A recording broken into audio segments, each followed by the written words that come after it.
నీ బిడ్డని సిలువు సాటును మరుగుపరచమని, రావాల్సిన బిడ్డను ప్రభు మరొక సమయంలో దయచేయమని త్వరగా మేఘాసీనుడికి వచ్చుచున్న యేసునామమున వేడుకొని ప్రార్థిస్తూ ఉన్నాము పరమ తండ్రి.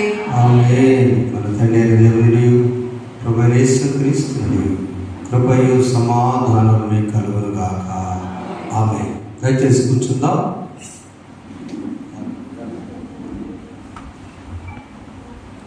సంసరాయ్ గారికి వందనాలు. గాడ్ బ్లెస్ యు ప్రియవాణి గారు. లలితం సిస్టర్ వచ్చి వందనాలు తెలియజేస్తున్నాను. ఈ రాత్రి కాల సమయంలో వీడియోలో చూస్తున్న వారికి, సంఘానికి యేసుక్రీస్తు నామములో శుభములు, వందనములు. Praise the Lord. ఈ ప్రకర్త కానీ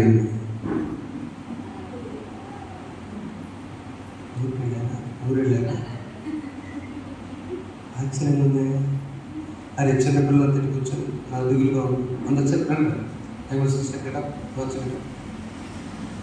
ఆశ్చర్యమైన ప్రేమ కల్వరిలోని ప్రేమ అరణము కంటే బలమైన ప్రేమ నన్ను జయించెని ప్రేమ ఆశ్చర్యమైన ప్రేమ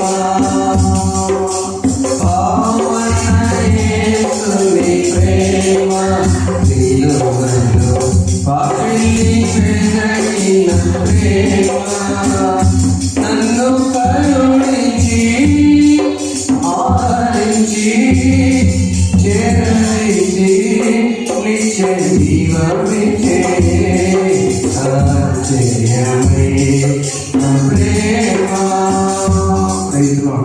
వీడియో వరకు చెప్పుకున్నాను. ఈ రాత్రి కాల సమయంలో మరి సహోదరి ప్రార్థనలో చెప్పినట్లుగా మొదటి వారం మనం ఉపవాసం గురించి ధ్యానం చేశాం.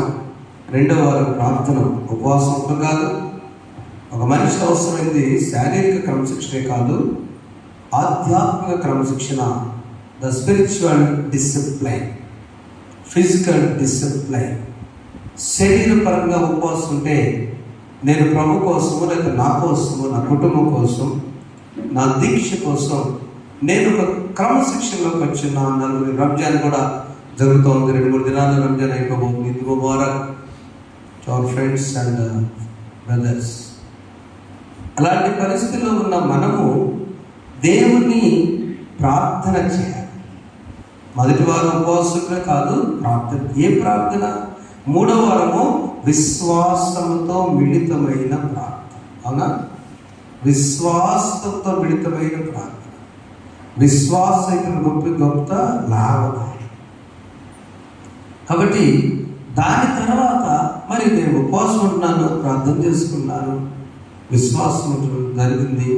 ఈ పరిస్థితిలో శ్రమలు వస్తే రాష్ట్రం అంతా కలవరం ఉంది. ఇది నాన్న అవునా? ఒక ప్రవీణ్ గారు అది హత్య లేదా యాక్సిడెంట్ తర్వాత సంగతి, కలవరం మాత్రం వచ్చేసింది. శ్రమల కాల ధ్యానములలో ఒక కలవరం వచ్చింది. కాబట్టి కలవరం వచ్చినప్పుడు మనం పితరులను జ్ఞాపకం చేసుకుంటూ ముందుగానే మనం శ్రమ ధ్యానం చేస్తూ వచ్చాం. 108వ కీర్తన ఒకసారి ధ్యానం చేసినప్పుడు పెద్దలు చదివిన యొక్క వాక్య భాగంలో ఒక మాటను మనం జ్ఞాపకం చేసుకుందాము. మొదటి చదువుదామా? దేవా, నా హృదయము నిబ్బరముగా ఉన్నది, నేను పాడుతూ స్తుతిగానము చేస్తున్నాను. 3వ పాయింట్ ఇంపార్టెంట్. నా ఆత్మ పాడుతూ గానము చేయను. 13వ వచనము 12వ వచనం, మనుషుల సహాయం వ్యర్థము, శత్రువులు తెచ్చు నీవు మాకు సహాయం దయచేయము. దేవుని వలన మేము సూర్యకార్యం గ్రహించడము, ఆ శత్రువులను అడగవాడు ఆయనే. ప్రార్థన. పరిశుద్ధానికి స్తోత్రాలు తండ్రి. భక్తులైన పౌలు గారి యొక్క శ్రమను ధ్యానం చేయబోతున్నాం. అపోస్తులైన పౌలు శ్రమను ధ్యానం చేయబోతున్నాం.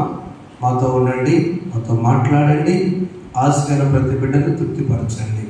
మీడియా ద్వారా అనేక మంది చూస్తున్నారు, ఆత్మీయులు, స్నేహితులు, బంధువులు, నా తండ్రి సంఘాల వారు, అనేక దేశాలు, అనేక ప్రాంతాలు నాయన మమ్మల్ని ప్రేమించి చిన్న గ్రామం నుంచి చూస్తున్న వారిని కూడా మీరు జ్ఞాపకం చేసుకోమని, ఈ శ్రమను ఏమి చేయకుండా బలపరచండి. యేసు నామమున వేడుకొంచున్నాం తండ్రి, ఆమేన్. అందరూ చెప్తాం, యేసు నామమున వేడుకొంచున్నాము తండ్రి, ఆమేన్. ఈ శ్రమలలో మొట్టమొదట బైబిల్ గ్రంథం రాసినటువంటి గ్రంథం యోగ గ్రంథం గురించి ధ్యానం చేసాం. మనకు శ్రమలకు గుర్తు రావాల్సింది ఆన్సర్ గుర్తు రావాలి. యోగు భక్తులు శ్రమలు పడినప్పుడు ఎంత ఆశీర్వాదం పొందాడు? 2 ఆశీర్వాదాలు పొందాడు లేదా? అదట్టు ఇశ్రాయేలీయులు శ్రమ పడినప్పుడు వారికి వచ్చిన ఆశీర్వాదాన్ని దేవుడు వారికి ప్రతి విషయంలో కూడా తోడై ఉన్నారు. ప్రతి విషయం, వారి నడకలో, వారి ప్రయాణంలో, వారి యొక్క శత్రువులు తోడు ఉన్న అన్ని విషయాల్లో దేవుడు తోడుగా ఉన్న మనకు కూడా తోడుగా ఉంటాడు. యోగు భక్తులు మనకు కూడా 2 ఆశీర్వాదాలు వస్తాయి. 3వ శ్రమ ధ్యానం చేసినప్పుడు పేతురు శ్రమని ధ్యానం చేస్తే పేతురు దేవుడు ఎక్కడ కూడా విడిచిపెట్టలేదు. పేతురు ఎంతటి వరంటే ఆయనకు పరలోక తాళపు చెవిలే ఎవరికి ఇస్తాడా? పేతురుకు మాత్రం. పేతురు, నీకు పరలోకపు తాళపు చెవి. ఎవరిని ఎంత రావాలంటే త్రూ పీటర్. ఆయన పడిన శ్రమలు కనుక మనకు కూడా దాచి ఉంచినటువంటి ఒక గొప్ప ఆధ్యాత్మిక వరాన్ని దేవుడు పేతురు శ్రమల వల్ల పడ్డప్పుడు దయచేయుగాక. అది స్పిరిచువల్ ఆస్పెక్ట్. 4వది దినాన అపోస్తలుడైన పౌలు యొక్క శ్రమలు. ఇవి చాలా మందిని ధ్యానం చేశాం. ఈ పౌలు ఎవరంటే మొదటిగా ఆయన సౌలు. ఆయన మంచి యోధుడు. ఆయన దేవుడంటే ఇష్టం ఆయనకి. ఆయన రాంగ్ వ్యక్తి కాదు. యెహోవా దేవుడు అంటే ఇష్టం, ధర్మశాస్త్రం అంటే బాగా ఇష్టం. ఈ మధ్యలో వచ్చిన భక్తి ఏమిటి, ఈ క్రీస్తు ఎవరు, ఈ క్రీస్తును అర్థం చేసుకోక క్రీస్తు జననం, క్రీస్తు శిలువ, క్రీస్తు మరణం, క్రీస్తు పునరుద్ధానం, ఆయన దైవ కుమారుడు మెస్సియా అని అర్థం కాక ఎవరు దేవుడు అంటామని, ఎవరు ఆయన అనుసరించేవారని, క్రైస్తవులు ఎవరైతే క్రీస్తుని అనుసరిస్తున్నారో ఆనాడు మొదటి చర్చ్, ఆదిమ సంఘం, అపొస్తలుల కార్యములు 2వ అధ్యాయంలో మేడగదిలో పెంతెకొస్తు దినాన సంఘ ఆవిర్భావం తర్వాత అనేక మంది విశ్వాసం ఉంచుతూ క్రీస్తుని అనుసరిస్తున్న వారిని క్రైస్తవులు అన్నారు.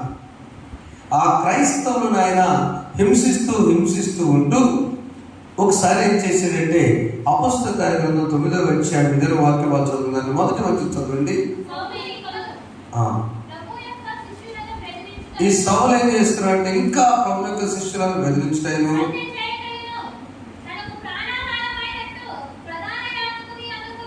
బెదిరించడం, ప్రాణం తీయటం, అతనికి ప్రాణాధారమైనట్టు ప్రధాన యాజకుడికి వెళ్ళి అక్కడ ఒక పర్మిషన్ తీసుకుంటున్నాడు.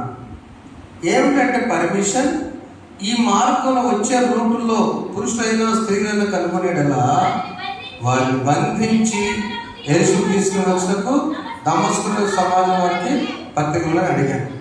తను ఈసారి ఇంకొక అవకాశం ఇస్తాను అట్లా అది అనుకుందాం. తీసుకెళ్ళి చాలా ఫాస్ట్ చేస్తాం మొదల అట్లా అది కూడా చేయాలి. మళ్ళీ అట్లా చూద్దాం. మళ్ళీ మీరు ఈ పరిస్థితుల్లో ఏమిటి పర్మిషన్?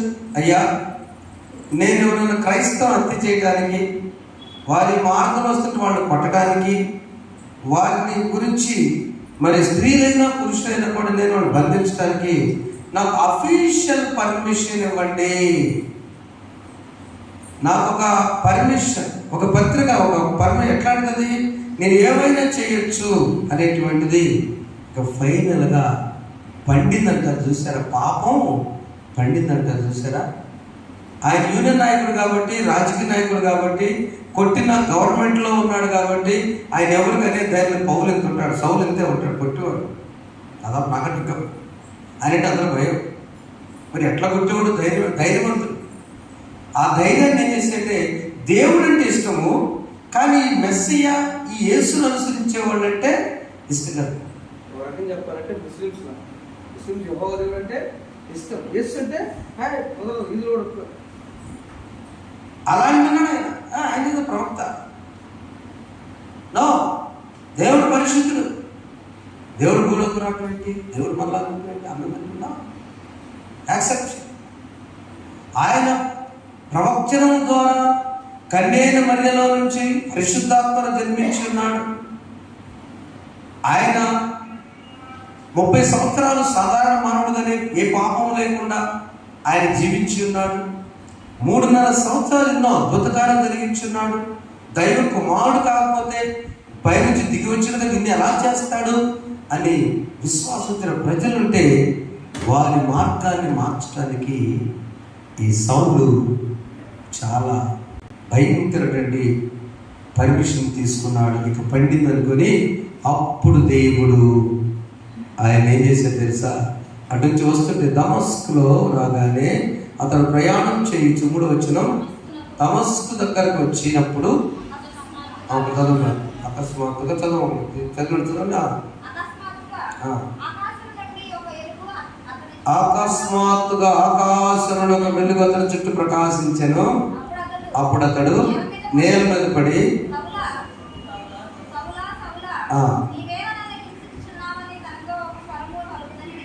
ఏమిటి ఒక వెలుగు రావటం, ఒక స్వరం రావటం, జాగ్రత్తగా వచ్చింది. మొదట వెలుగు వచ్చింది, తర్వాత స్వరం వచ్చింది. ఎప్పుడు వెలుగు వచ్చింది? దేవుడి లోకానికి వచ్చినప్పుడు గొర్రెల కాపుర దగ్గర వెలుగు చుట్టూ ప్రకాశించెను. చప్పట్లు కొట్టండి ఒకసారి.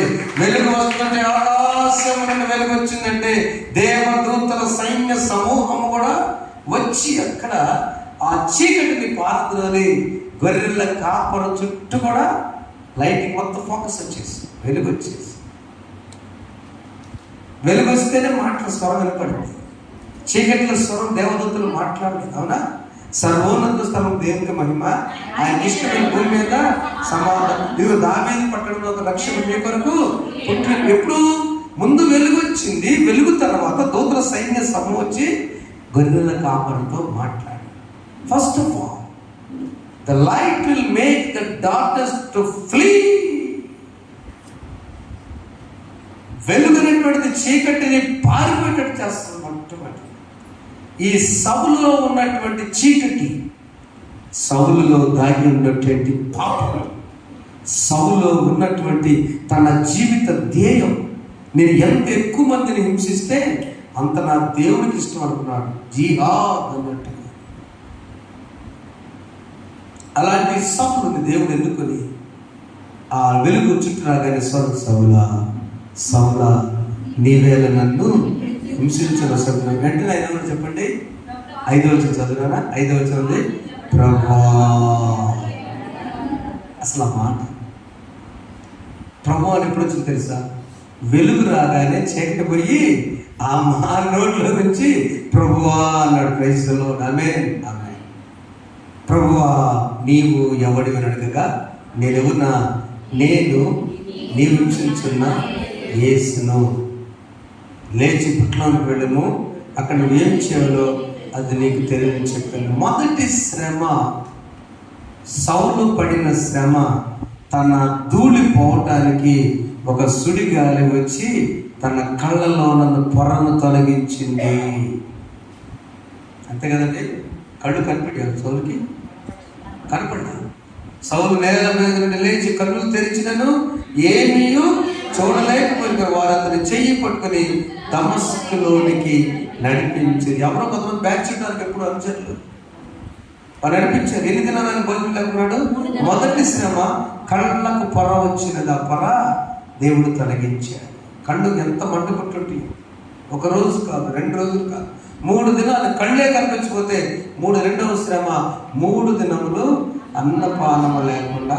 ఇవి 2 తన జీవిత ఆధ్యాత్మికంగా సౌలును పౌలుగా మార్చడానికి సహాయపడి దేవుడు చప్పబడదాం ఒకసారి అండి. కళ్ళు పొరలు. ఈ లోకానికి రక్షకుడు వచ్చినదే. లూకాసు సువార్త 4వ అధ్యాయం 18వ వచనంలో గుడ్డి వారికి చూపు, చదువురా, గుడ్డి వారికి చూపును అది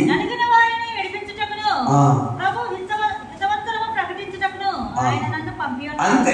తండ్రి నా తండ్రి నన్ను పంపింది మొట్టమొదటే ఈ ఇంత కంకులు పడక కనలేని కనులేనయ్యా, వినలేని చెవులేనయ్యా. ఈ చూపు, ఈ చూసే కన్నులు దేవుని కుమారుడుగా చూసే కన్నులు నాకు లేవు కాబట్టి ఈ దుమ్ము ద్వారా ధూళి ద్వారా లోపలికి వెళ్ళి ఈ వెలుగు వచ్చి దుమ్ము ధూళి వెలుగు మట్టి అయితే రుద్దుకుంటాడు. కానీ ఆకాశం వచ్చిన వెలుగైతే ఆ కళ్ళలో వేసేసిబడి ఈ దురకళ్ళను తొలగించి ఆధ్యాత్మిక నేత్రములు తెరువబడిను. సౌలును పౌలుగా మార్చిన నా దేవుడా, సౌలును పౌలుగా మార్చిన నా దేవుడా, నీవు ప్రేమ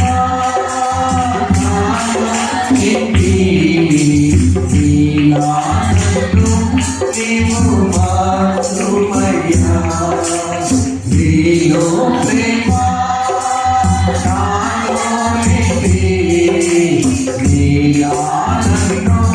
నీవు మాతృమయ్యా, నీతో ఉండాలని నీతో నడవాలని చిన్న ఆశయా,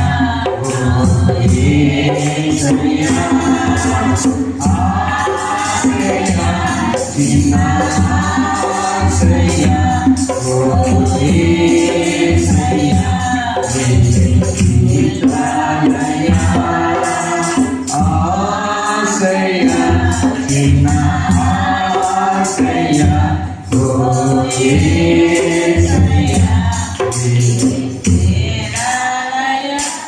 నాకేం లేదు ఆశయ.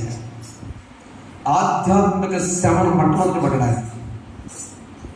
ఆయన నోటి నుంచి వచ్చేటువంటి మాట ఎవరి మీద వస్తుంది.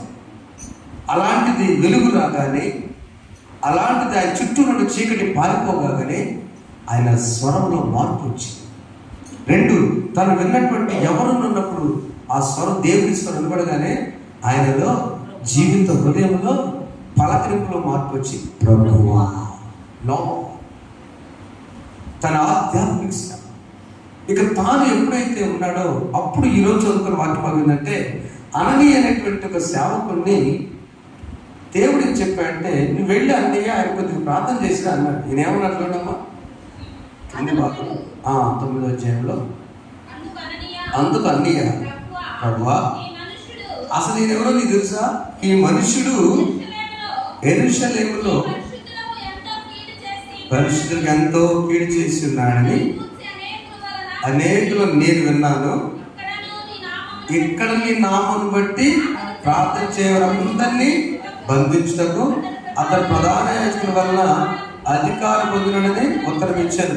ఈయన అనుకున్నాడు చాలుగా, ఈయన అనుకున్నాడు అన్నయ్య నేను అది కరెక్టు, నాకు కొన్ని ఇన్ఫర్మేషన్ వచ్చింది, ఇక నీ పరిశుద్ధులందరినీ కొట్టడానికి చంపడానికి పర్మిషన్ తెచ్చుకున్నాడు, ఇట్టడానికి నువ్వు నన్ను ప్రార్థన చేయమంటావు.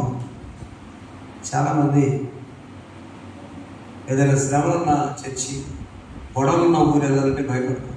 పాస్టర్ గారు యోనా నేనే వెళ్ళంటే అబ్బా ఇంకో ఊరు చెప్పవచ్చుగా, ఏం చేశాడు, నేనే వెళ్ళమంటే వెళ్తానన్నాడు. అది గొప్ప తెలివిగలను అనుకున్నాడు.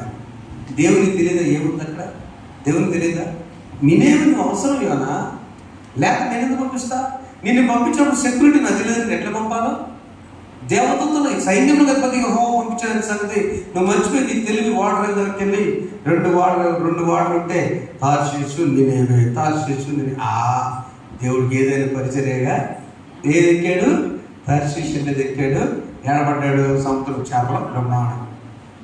మోషే నువ్వు వెళ్ళి నా ప్రజలకి నువ్వు నాయకుడు అవ్వమంటే మోషని ఏందయ్యా ఏంది వాళ్ళది నిర్గమకాండం 14వ అధ్యాయము 12వ వచనం మోషే కూడా అదే సాకు చెప్తున్నాడు. ఇక్కడ అన్నయ్య కంటే పితరులు అదే సాకు చెప్పాడు. వెళ్ళుము నేను నీ నోటికి తోడైంది, నువ్వు ఏమి పలుకోవాల్సింది చెప్పడం తెల. మోషేకి ఆ ప్రజలతో ఏం మాట్లాడాలో జ్ఞానం ఇవ్వడానికి రెడీ ఉన్న దేవుడు యోనాకి అక్కడ పరిస్థితులు చక్కపరచడానికి నేను పంపిస్తున్నాను ప్రకటించు, అక్కడ ఏం చేయాలని ఎరిగిన దేవుడు అదే దేవుడు అన్నయ్య అన్నాడు, నువ్వు వెళ్ళి ప్రార్థన చేయండి. నేను నాకు తెల్లదు కానీ అసలు ఆయన ఎవరో తెలుసు అని దేవుడు చెప్తున్నాడు. దేవుడు తెలీదా? అప్పటికే 3 దినములు సౌలు జీవితం స్టాప్ అయిపోయింది. పౌలుగా మార్చడం, తన జీవితం ట్రాన్స్ఫర్మేషన్ జరిగిపోయింది. అప్పుడు అన్నయ్య వెళ్ళిపోయి, ఎందుకు తెలుసా, నీ ఓటుడు కాదు, ఇక్కడ ప్రాముఖ్యమైనటువంటి ఒక వచనాన్ని మనం ధ్యానం చేస్తున్నాం. ఏంటంటే అది ఇక్కడ నీ నామం 15 వచ్చిన 15 చదువునందుకు ప్రభువుని వెళ్ళుము 3 రకాల మనుష్యులకైనా చాలా ఛాలెంజింగ్ మినిస్ట్రీ చేయబోతున్నాడు. మొదటిది చదువురా, అన్యజనులను రాజుల ఎదుటను ఇశ్రాయేలును నా నామమును భరించుటకు ఇతడు నేను ఏర్పరచుకున్న సాధనమై ఉన్నాడు. 16వ వచనము, ఇతడు నా నామం కొరకు ఎన్ని శ్రమలు అనుభవింపనో నేను చూడనే. అయ్యో, 3 రకాల మనుషులు ఉన్నారు. మొదటి వారు అన్యజనులు, జెంటైల్స్, నంబరస్. వారి దేశాలు వేరు, వారి సంస్కృతి వేరు, వారి యొక్క కల్చర్ అన్ని వేరు.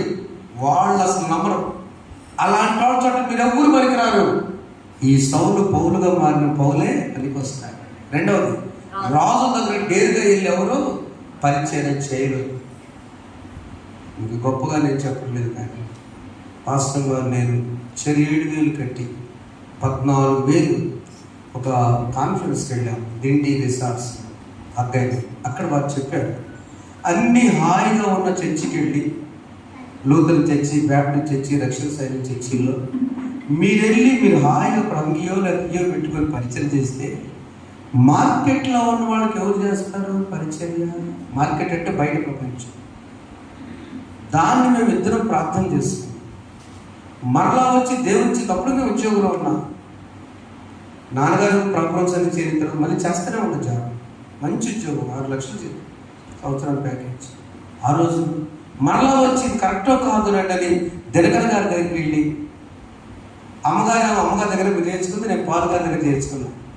నేను పరిచయం అన్ని జనుల మధ్య చేయటం దేవుని చిత్తమా కాదా అయ్యారంటే, బాబు గో అండ్ ప్రే అన్నాడు ఆయన. అంతే. నేను ఎంటెక్ కోయంబత్తూరులో చదివి మధ్యలో వచ్చేసి అమ్మగారి దగ్గరికి, అమ్మగారు చేర్చుకుంటే దినకర్ గారి భార్య దగ్గర, పెద్దమ్మగారి దగ్గర గో అండ్ స్టార్ట్. 2012 ఆగస్టు 5వ తేదీన 2012 ఫిబ్రవరి 2వ శుక్రవారం ఏమో అందరం పిలిచి కొత్త స్టార్ట్ చేసాం. అన్ని చెల్లు ఏంది ఒక రకం చెప్పాలంటే, మా చర్చకు వచ్చేలో సరైన దొరుకుతుంది. అమ్మగారు చెప్తారు సాక్షి, రౌడీ షేట్లు లేదు, రాజకీయ నాయకులు లేదు, భయంకర్ లేదు. ఏనాడు చర్చికి వెళ్ళవాళ్ళు అక్కడ వచ్చి కూర్చుంటే ఒక అతను ఆశ్చర్యం. మన బాపటికి ఎంపీ పరబాబు లక్ష్మి గారు వరబాబు చర్చి ఏదంటే అక్కడ పెద్ద లోతం తెచ్చుకెళ్ళారు.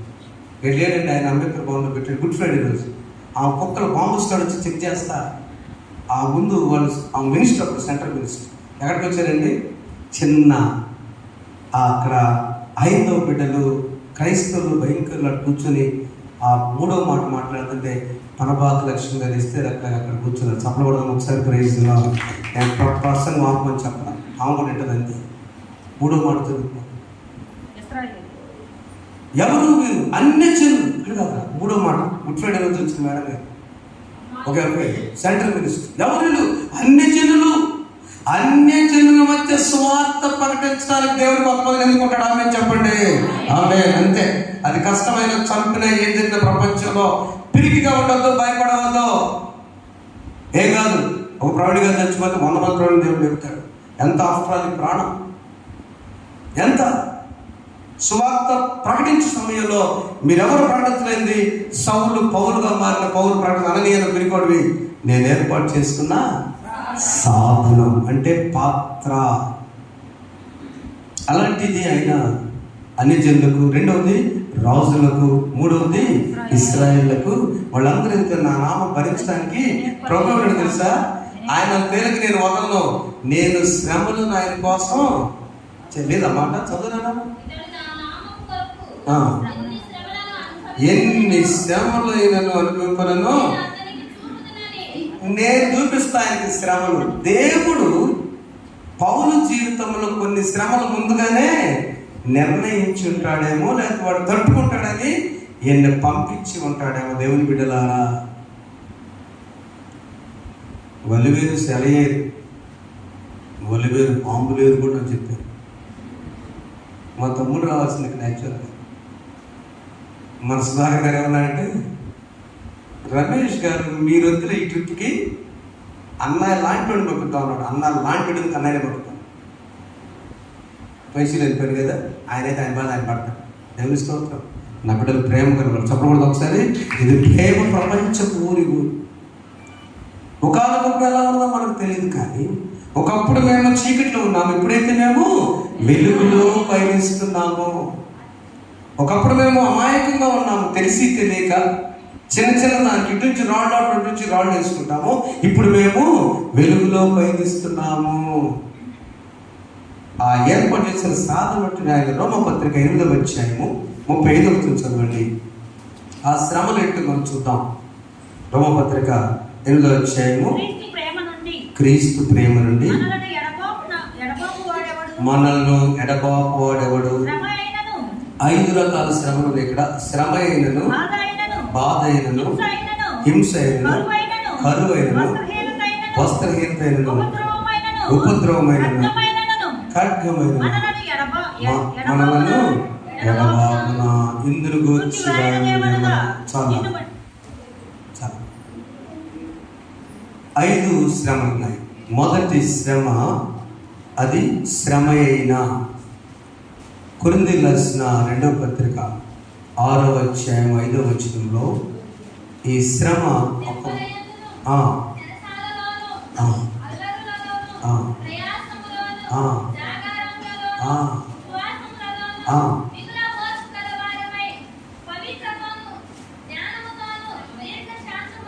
అంటే చాలా ఇన్ని శ్రమలు. శ్రమ అనే మాట అర్థం ఏంటంటే ట్రిబులేషన్. ఏమిటంటే ఆ శ్రమ. రెండవ మాట ఏంటంటే బాధ. ఏమిటి బాధ? కొట్టినప్పుడు, వాళ్ళు కొట్టినప్పుడు బాధ, మానసికంగా హింసించినప్పుడు బాధ. మూడవది హింస. 25వ వచనం అయితే మనకు అర్థం. 25:9 రోమపత్రిక 8:25 వచనంలో మనము దాన్ని నిరీక్షించేట్లు ఓపికతో దాని కొరకు కనిపెట్టదు అనగా దేవుడు ఈ బాధ. కొరింథీ 2వ పత్రిక 11వ అధ్యాయము 23వ వచనంలో అపోస్తలుడైన పౌలు కొరింథీయులకు రాసిన 2వ అందరూ తీయండి దయచేసి 11వ అధ్యాయం 23 చదువునారా? నేను క్రీస్తు పరిచారకులను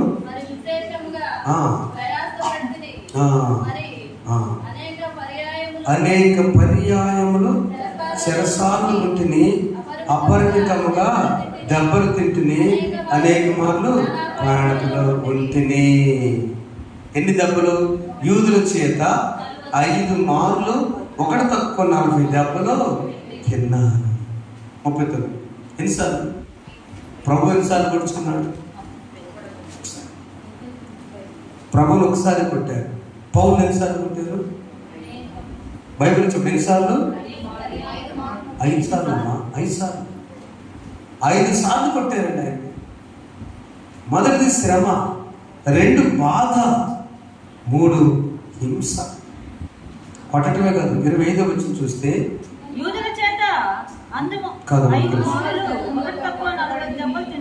మరొక జ్యోతి చూద్దాము. చదువు. ముమ్మారు బెత్తంతో కొట్టబడితే, ఒకసారి రాళ్లతో కొట్టబడితే, ముమ్మారు ఓడ పగిలి శ్రమపడితే, ఒక రాత్రి మొగలు సముద్రంలో గడిపి చాలు. ఇది హింస. ఆ తర్వాత 4వది కరువు. ఆకలి అవుతుంటే ఆ టైంలో ఓడ పగిలిపోయి ఆకలి అయింది. ప్రియమైన వారు, ఆయన శ్రమను కొట్టించుకోవట్లేదు. శ్రమ చెప్పండి ఎన్ని? 5 రకాలు. శ్రమ, బాధ, మానసిక శ్రమ. శ్రమ అంటే 2 బాధ, 3 హింస, 4 కరువు, ఆకలైంది. చివరిగా 5 వస్త్రహీనత. బట్టలు కూడా లేకుండా ఆయన చేస్తారు. 27 వచ్చింది చూడండి ఒకసారి. అక్కడ 27 ప్రయాసంతో, కష్టంతో, తరచుగా, జాగ్రత్తతో, ఆకలి దెబ్బతోను, తరచు ఉపవాసంతో, చలితో, దిగంబరంతో ఉంటుంది. ఇంకను చెప్పవచ్చు చాలా సరసాలు బట్టలు కూడా లేకుండా. చూడండి, ఇన్ని రకాల శ్రమలు పొందినట్టు పౌలు దేనికోసమా? బ్రతుకు క్రీస్తే చావైతే లాభం. ఏంటి లాభం? ఏమిటి లాభం అంటే, మొదట ఆయన నమ్మినది ఏంటంటే దేవుని కృప చేత నేను ఇట్లా ఆయన రోమపత్రిక 10వ అధ్యాయంలో 12వ వచనంలో దేవుని కృప నాకు ప్రతి శ్రమలో కూడా నాకు తోడుగా ఉంటుంది. చదువు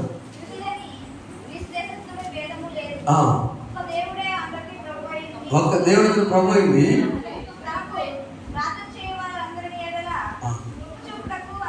ప్రార్థన చేయు వారు అందరి ఎడల కృప చూపుటకు. ఆమె దయచేసి ఆ మాట అండర్లైన్ చేసుకున్నామా? ఎందుకంటే ప్రార్థన చేసే వారి అందరి ఎడల ఆయన కృప చూపుటకు ఐశ్వర్యవంతుడై, యూదులు లేదు, ఇశ్రాయేలు లేదు, రాజు లేదు, ఎవరు ఇశ్రాయేలు అందరూ ఒకటే. 3 రకాల వర్గాల ప్రజలకు ఆయన లేడు. ఒకటి అన్ని జనులు, రెండవది రాజులు, 3 ఇశ్రాయేలు. ఇక్కడ వాళ్ళు వీళ్ళని ఎవరైతే ప్రార్థన చేస్తారో వారికి దేవుని కృప మెట్టు హెచ్చుగా ఉండను గాక. పౌలు లాంటి శ్రమలు ఒకరు వచ్చినాయా? హింస, బాధ, కరువ, వస్త్రహీనత, ఈ లోక పరిస్థితిలో మాస్టర్ గారు ఫోన్ చేసి ఎవరికో అడ్డు ఉండి డబ్బులు ఇప్పించాడు ఆయన. ఆమె మోసం చేశారు, ఆమె కలిసి పని చేసి టీచింగ్ గారు. ఎవరు టీచర్స్ అట్లా ఉండరు. మరి ఎందుకు జరిగిందో, ఎలా జరిగిందో ఆయనకు మాట. 2 ఆడపిల్లలు సార్ నాకు. నా 2 పిల్లలకి నేను పండగకి బట్టలు తేలి. ఎందుకు మాస్టర్ ఆ పని చేశాను? ఒక్క నిమిషం కొట్టేవాడు. నన్ను మీరు కొడితే అది ఒక ఆలోచన ఎంత మారిపోయాడు ఆయన. నాకు అనిపించింది, నేను ఏం తప్పు చేయలేదు, నా తండ్రి చేయలేదు, అలాంటిది నేను ఇలా ఉన్నాను అంటే, నా బిడ్డలకి క్రిస్మస్కి బట్టలు లేకుండా అంటే ఆశ్చర్యం తెలుసా? బిడ్డలు ఎందుకు తేలేదని కానీ భార్య కూడా నువ్వెందుకు చేసేవని అనలేదంటే, ఎందుకు తెలుసా? వారికి నా మనసు తెలుసు, ఇతరులకు సహాయం చెప్పడం. ఒకసారి ఎంత సహాయం చేస్తే మాత్రం ఇంత ఘోరమా? నిందించలేదు. ఏదో ఒక రోజున వారి మనస్సు కరిగి వస్తుంది సార్ అని చెప్పాను. కానీ ఒకటో ఆయన, ఇవన్నీ పోయినా నేను ఎప్పుడు చూసినా చక్కగా సెల్లో వాక్యం విన్నాను సార్. ఎంతమంది ఎప్పుడు చూసినా ఏదో ఒకటి చూసేవాడు. దేవుడు ఇప్పుడు గట్టి చెప్పబట్టండి. కరువైనా కష్టమైనా నీ నుండి వేరుపరచలేవు. కరువైనా కష్టమైనా నీ నుండి వేరుపరచలేవు. నీ ప్రేమ నుండి వేరుపరచలేవు. యేసయ్యా నా యేసయ్యా, నీ కృప ఎల్లటికీ తొలగిపోదయా. శాశ్వతమైనది ఏదో ప్రేమయా, నీ కృప ఎల్లటికీ తొలగిపోదయా. శాశ్వతమైనది ఏదో ప్రేమయా. ప్రార్థన చేసే వారికి సౌలును పౌలుగా మార్చుకున్న దేవుడు, ప్రార్థన చేయవారి ప్రతి ఒక్కరి ప్రార్థన ఆయన నెంబర్ 1 ఆలకిస్తాడు. రెండవది, ఎన్ని శ్రమలు పడినా ఆయన రోమపత్రిక 8:17 మనం ఎవరో తెలుసు అంటున్నాడు ధైర్యంగా. ఎవరో తెలుసా? మనం క్రీస్తుతో వారసులం. 8:17 చదవండి. మనము పిల్లలమైతే వారసులము, అనగా దేవుని వారసులము, క్రీస్తుతో కూడా మహిమ పొందుటకు ఆయనతో కూడా శ్రమపడ్డ క్రీస్తుతోని వారు. ఆమె చెప్పండి. ఎవరమ్మా మనం? క్రీస్తు వారసు. ఇంటి పేరేంటి? ఈ వారసత్వం కొంతకాలమే. మీ ఇంటి పేరేంటి? మీకు ముందే ఉంది. క్రీస్తు వారసులం. మా వంశము క్రీస్తుని నమ్మిన వంశం. ఈ శ్రమ నన్ను ఏం చేస్తుంది? ఈ బాధ నన్ను ఏం చేస్తుంది? ఈ హింస నన్ను ఏం చేస్తుంది? ఈ కరువు నన్ను ఏం చేస్తుంది? చివరికి ఈ వస్త్రహీనత లేని నన్ను ఏం చేస్తానే? ఈస్టర్ పండుగకి వస్త్రాల ఏమైంది? నేను ముందే చెప్పాను, నా పుట్టినరోజుకి ఈ సంవత్సరం బట్టలు లేవు, ఎప్పుడు లేదు, ఎప్పుడు ఉంటాయి. లేక కాదు, డబ్బులు లేక కాదు, లేకపోతే షాపులు లేక కాదు, జ్యోతులు 2 నిమిషాలు తెచ్చింది. అలా వచ్చింది, ఏమైంది? అంతేగా, ఏం కాదు. ఎప్పుడైతే నువ్వు ప్రభు రూట్లో ఉన్నావో ఈ బాహ్యాటమైనటువంటి కోరికలన్నీ చచ్చిపోతాయి. నీ పట్టుదలలు, నీ పెత్తనాలు, నీ ఆధిక్యతలు, మన పోస్టులు, ఇవన్నీ ప్రభు ఇవన్నీ ఏం చేసాడు? పౌలు గారు అంతా ఇవన్నీ తీసి పెంటకు తీసి అవతపడేసి.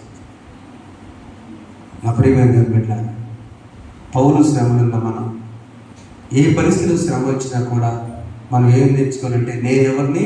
నా ప్రార్థన దేవుడు వింటాడు. చెప్పండి, నా ప్రార్థన దేవుడు వింటాడు. రెండవది, నేను క్రీస్తు వారసును, దేవుని వారసును.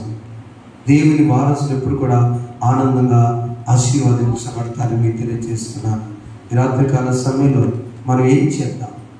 ఈ శ్రమ, ఈ బాధ, ఈ కష్టం వచ్చిన మనం ఏం చేద్దాం? దేవా, ఈ శ్రమ నువ్వు పెట్టావా? నేను కలిగి సాధనాన్నేమో, నేను నీకు వేర్పరచిన సాధనమేమో. ప్రవీణ్ గారి పాప మాట్లాడుతా, ఒక అమ్మాయి, పెద్ద అమ్మాయి, 17 సంవత్సరాలు, ఇవాళ సెంచురీ బ్యాప్టిస్ట్ చర్చి సికింద్రాబాద్లో ఆయన చివరి అంతిమ దాని అందరూ మాట్లాడారు. ఆమెకి ఈ చిన్న అమ్మాయికి చాలా తేడా ఉంది, దాదాపు 13 సంవత్సరాలు తేడా. చిన్న పాప 4 సంవత్సరాలు, పెద్ద అమ్మాయికి 17 సంవత్సరాలు. ఆ పెద్ద పాప మాట్లాడారు, మేడం గారు కూడా మాట్లాడారు. We will continue the ministry. చెప్పకూడదు ఒకసారి, ఈ పరిచయం మేము కొనసాగిస్తాం. ఆమె చెప్పండి. ఆమె ఏం కాదు, శ్రమ అయినా, కష్టమైన, హింస అయినా, హత్య అయినది ఏదైనా కూడా ప్రభు కోసం ఈ లోకంలో ఎంత బ్రతుకుతామండి? మేము ఆడపిల్లలు, ఒక సహోదరి, తన భార్య, నీకెందుకమ్మా? ఆయన సాఫ్ట్వేర్ కంపెనీ వచ్చి డబ్బులు ఉన్నాయి, నీకే కష్టం అనుకోకుండా, వాళ్ళ తల్లిదండ్రులు ఏమనుకుండా, వాళ్ళ మహారాష్ట్ర ఇండోర్ చలో గర్భ జాయిగా కైపోయేలోగా అని అనుకుంటా దేవుని పని మేము కొనసాగిస్తాం. పౌలు తాను మనకేమి ఇచ్చాడు? ఇక్కడ నీ కుటుంబంలో నీ శోధన, నీ శ్రమ 40 దినముల తరపు ఒకళ్ళు ఉందనుకో, నేను 40 దినాలు ఉపవాస్తున్నాను, నేనేంది అని కొనసాగిస్తావా లేదా ఆగిపోతావా? ఏం చేయాలి? మనం కొనసాగించుదురుగాక. కానీ అక్కడ ప్రభువు మాట అన్నాడు, నీ ప్రార్థన నేను అంగీకరిస్తాను, నువ్వు క్రీస్తుతో కూడా వారసు. క్రీస్తు విడిచిపెడతాడా? We are belongs to Christ. మనం క్రీస్తు సంబంధించినప్పుడు నడిపించటకు పరిశుద్ధాత్మ మనం సాధించేది కాక. ఆమె ప్రార్థన చేసుకుందాం. పరిశుద్ధాన్ని స్తోత్రాలు తండ్రి, క్రీస్తుతో కూడా శ్రమ పొందిన వారంగా మేము ఉండటానికి, నీవు వారసత్వం ఇవ్వటానికి నాయన, అన్ని జనుల ఎదుట, రాజుల ఎదుట, ఇశ్రాయేలు ఎదుట ఆయన కొన్ని శ్రమలు పడటానికి, ప్రకటించడానికి నేర్పిన సాధనమని సౌలును పౌలుగా మార్చుకున్నారు. వెలుగు వచ్చి ప్రకాశింపచేసి, తన స్వరం వచ్చి మాట్లాడినప్పుడు తన జీవితమే మారిపోయింది. ప్రభా, ఆధ్యాత్మిక శ్రమలు మొదట పడ్డాడు, కానీ కన్నులు తెరవబడ్డాయి, తన నోరు మారిపోయింది. ప్రభా, మేము కూడా ఆధ్యాత్మికలు తెరబడిన వారిగా మా జీవితాన్ని మార్చుకుని చేయండి. శ్రమ అయినా, బాధ అయినా, హింస అయినా, కరువు అయినా, వస్తహీనత అనేది ఏదైనా మా జీవితాల్లో అది మేము భయపడకుండా, ప్రభు వారసులు కాబట్టి నా ప్రార్థనడు ఆలకిస్తాడని ముందుకు సాగుటకు దయచేయండి. ఇదిన మా ప్రభా, నా తండ్రి, రాత్రికాలంలో మా సహోదరులు చవల కోటేశ్వరరావు గారు, మరియం గారు, వినయ్, పుష్పానంద్ గారు ఏర్పాటు మీ యొక్క టీ ఆశీర్వదించండి. మేము విజయ విజ్ఞాపనకు ఆశీర్వాదకరంగా ఇచ్చేయండి. ప్రతి ఒక్కరిని సన్నిధిలో మొరపెడుతూ ఉన్నట్టు దానికి జవాబు తెచ్చేయండి. యేసు నామమున వేడుకొని ప్రార్థిస్తున్నాము తండ్రి, ఆమేన్. పరలోకమందున్న మా తండ్రి, మీ నామము పరిశుద్ధపరచబడును గాక, మీ రాజ్యం వచ్చుగాక, మీ చిత్తము